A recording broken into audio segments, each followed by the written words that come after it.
l'industrie fait partie de l'économie de demain, construit l'économie de demain.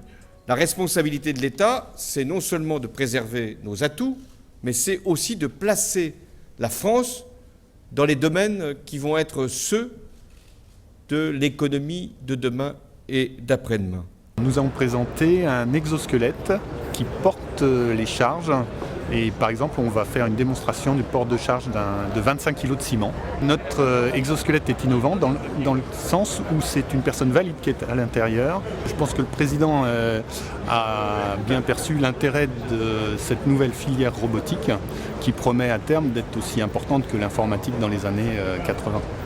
Nous sortons émerveillés par ce que nous avons vu, par cette capacité qu'a notre pays de créer, d'inventer, par cette mobilisation, quand elle se fait, ce rassemblement autour de ce que nous avons de meilleur pour réussir ensemble. Pour se développer, on a besoin d'innover en permanence. Et ce qu'on présente aujourd'hui, c'est une jambe bionique, c'est-à-dire c'est une jambe artificielle qui, pour la première fois, relie et joue sur la synergie entre le genou et la cheville comme un être humain. Le 34 plan, ça nous a aidé déjà à être en communication avec plein de gens qui sont des acteurs de la recherche. Donc on est en relation avec des gens qui peuvent financer, mais des gens qui peuvent nous aider aussi à développer certains aspects du prototype.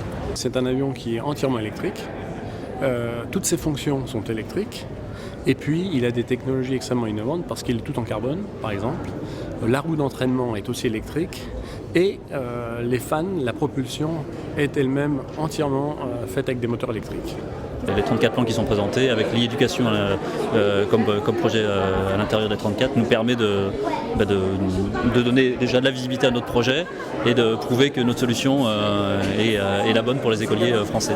Ce qui est plus intéressant, c'est qu'en fait les enfants peuvent aller regarder des galeries d'images, peuvent zoomer dessus, rester plus longtemps, puis voir des beaux documents et plus des photocopies en noir et blanc.